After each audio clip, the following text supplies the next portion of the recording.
வரதட்சணை கொடுமையால் இறந்த ரித்தன்யாவின் மரணம் தற்கொலை அல்ல, திட்டமிடப்பட்ட படுகொலை என நாம் தமிழர் கட்சி தலைமை ஒருங்கிணைப்பாளர் சீமான் தெரிவித்துள்ளார். திருப்பூர் மாவட்டம் அவிநாசி கைகாட்டியபுரத்தை சேர்ந்த ரித்தன்யா வரதட்சணை கொடுமையால் தற்கொலை செய்து கொண்டார். இறக்கும் முன் அவர் பேசிய வீடியோ இதயத்தை நொறுங்க செய்கிறது. அவரது தற்கொலைக்கு காரணமான கணவர் கவின்குமார், மாமனார் ஈஸ்வரமூர்த்தி, மாமியார் சித்ராதேவி ஆகியோர் மீது முறையான பிரிவுகளின் கீழ் வழக்கு பதிவு செய்யவில்லை. அரசியல் அழுத்தம் காரணமாக மூவரும் எளிதில் ஜாமீனில் வரக்கூடிய வழக்கு பதிவு செய்யப்பட்டது கண்டனத்துக்குரியது. இது வெறும் தற்கொலை அல்ல, இனி வாழவே முடியாத நிலைக்கு அவரை தள்ளி தற்கொலை செய்ய வைத்த திட்டமிட்ட படுகொலை.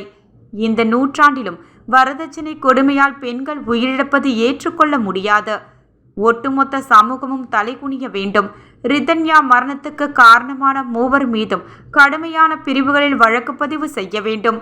எவ்வித அரசியல் அழுத்தங்களுக்கும் ஆட்படாமல் கடும் தண்டனை பெற்றுத்தர வேண்டும். இவ்வாறு அதில் கூறப்பட்டுள்ளது.